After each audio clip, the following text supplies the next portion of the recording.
pembobolan database Polri. Polisi juga menjadi korban serangan hacker, tepatnya pada November tahun 2021. Seorang hacker dengan nama pengguna @son1x666 mengaku telah menyusup ke database kepolisian melalui akun Twitternya. Dalam tweet tersebut, 28.000 detail login dan data pribadi dicuri. Selain itu, terdapat 3 link yang berisi sampel data yang diambil dari database Polri, antara lain informasi nama, tempat lahir, nomor induk, alamat, golongan darah, satuan kerja, ras, kependudukan, alamat email, pangkat keanggotaan, dan pelanggaran. Menyikapi hal tersebut, Polri memastikan sistem keamanan dan data internal Polri tetap aman. Menurut penyelidikan, peretas ini dilakukan oleh peretas yang sering menyerang situs web pemerintah di seluruh dunia untuk menunjukkan keberadaan dan bentuk protes terhadap ketidakadilan pemerintah terhadap rakyat. Peretasan channel YouTube BNPB. Selain meretas website, akun channel YouTube juga menjadi sasaran para hacker yang tidak bertanggung jawab. Salah satu korbannya yaitu channel YouTube resmi Badan Nasional Penanggulangan Bencana atau BNPB. Pada Desember 2021, channel YouTube dengan nama BNPB Indonesia berubah nama menjadi Ethereum 2.0. Tak berhenti sampai di situ, para peretas jail terus memanfaatkan akun YouTube tersebut untuk melakukan live streaming bertajuk Ethereum CEO, Ethereum Breakout, Ethereum News, dan ETH 2.0 Release Date. Database Kejaksaan Agung Republik Indonesia rusak. Peretas selalu punya alasan untuk mendorong situs web yang rentan. Begitu juga dengan bocah 16 tahun asal Lahat ini. Bosan belajar online sejak pandemi Corona, MFW mengisi waktu luangnya dengan meretas website Kejaksaan Agung Republik Indonesia. Akibat prank bocah ini, website Kejaksaan Agung Republik Indonesia dibobol, sehingga tampilannya berubah. Di situs web ada pemberitahuan dengan nada protes dan segel hacket merah. Tidak hanya menghack data Kejaksaan Agung, bocah ini juga menjual sejumlah data pribadi Reddit forum seharga 400.000.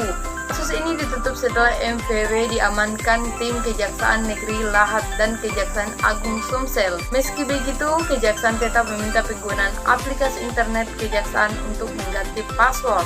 Informasi menyebutkan ini bukan kali pertama Kejaksaan Agung diretas. Pada tahun 2017 juga Kejaksaan Agung dirusak sehingga websitenya menampilkan gambar Harley Quinn dan pesan protes dari seorang aktivis. Kebocoran data asuransi jiwa BRI Life. Kasus peretasan di Indonesia juga terjadi pada perusahaan asuransi BRI Life. Tepatnya pada Juli 2021, sekitar 2 juta data nasabah BRI Life diduga bocor dan dijual secara online dengan harga $7.000. Hal ini pertama kali diunggah oleh seorang akun Twitter yang diklaim peretas telah mengambil 250 GB data BRI Life, termasuk 2 juta data nasabah dalam format file PDF dan 463.000 dokumen lainnya. Berisikan informasi tentang nasabah seperti KTP, rekening, nomor pajak, akta kelahiran, dan rekam medis. Rupanya kebocoran data tersebut terjadi karena adanya celah keamanan pada sistem elektronik BRI Life yang disalahgunakan oleh pihak yang tidak bertanggung jawab. Penyerangan terhadap website Sekretariat Kabinet Republik Indonesia.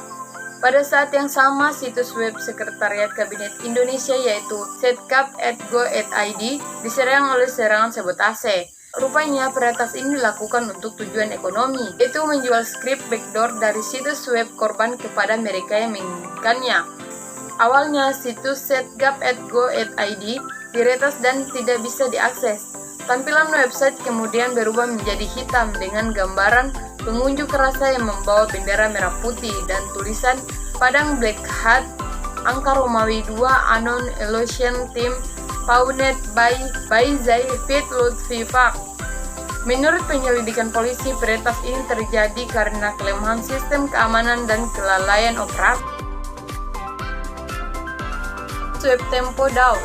Portal populer Tempo Media juga menjadi sasaran aktivisme. Untuk keempat kalinya situs web Tempo diretas. Pada tahun 2022 sebelumnya, peretas hanya membajak server DNS Tempo, sehingga situs tersebut lumpuh. Namun, kali ini pemboman hacker lebih serius. Tak hanya dengan mengambil alih situs, penyerang juga mengalahkannya. Juga telah menulis postingan tentang pemberhentian hoax. Menurut Saifuldin Eskom Mkom, pakar hacker ternama Indonesia, kasus ini bisa saja dikarenakan kesalahan saat membuat website.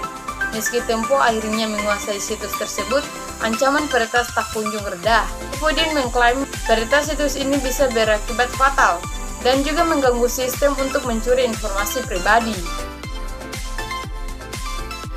Situs web DPR RI down dan berganti nama. Awalnya pengunjung tidak bisa mengakses halaman dpr.go.id.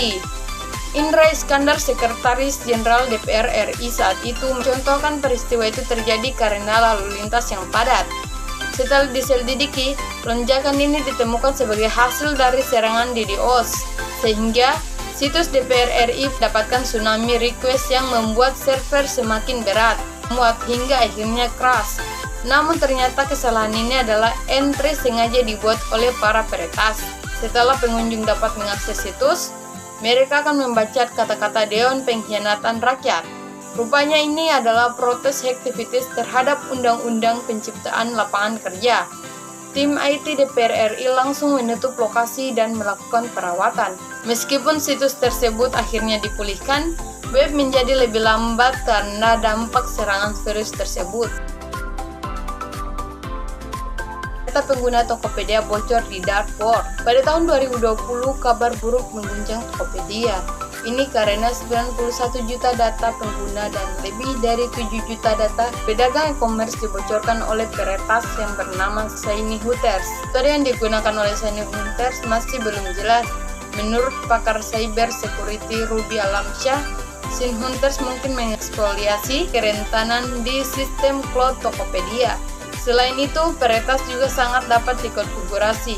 Ini juga dapat melakukan injeksi SQL atau teknik lain yang lebih kompleks. Akibat ulah Shiny Hunters, data pribadi pengguna Tokopedia seperti email, nama, alamat, tanggal lahir, jenis kelamin, nomor telepon, dan password terinskripsi bocor ke publik. Informasi tersebut dijual ke dunia. Bahkan informasi tersebut dijual ke dunia maya dengan harga kisaran 70 juta. Dia menenangkan pengguna dengan memastikan bahwa data sensitif seperti kata sandi aman dengan dienkripsi. Artinya, informasi tersebut telah diubah menjadi kode rahasia yang tidak dapat dibaca oleh peretas. Situs web Telkomsel menampilkan kata-kata kasar. Masyarakat Indonesia yang mengunjungi website Telkomsel Indonesia protes keras karena ditanggapi dengan kata-kata kasar di website provider ternama itu. Ternyata ada orang yang menentang tingginya pajak Telkomsel dengan cara meretas. Menurut Advom Tanujaya, pakar keamanan cyber, kemungkinan ada lubang keamanan di sistem atau peretas mengetahui nama pengguna dan kata sandi web hosting. Akibatnya, peretas berhasil menurunkannya dengan mengubah tampilan dan nuansa situs web Telkomsel. Situs web telah lumpuh sehingga tidak memungkinkan pengunjung mengakses informasi seperti biasa.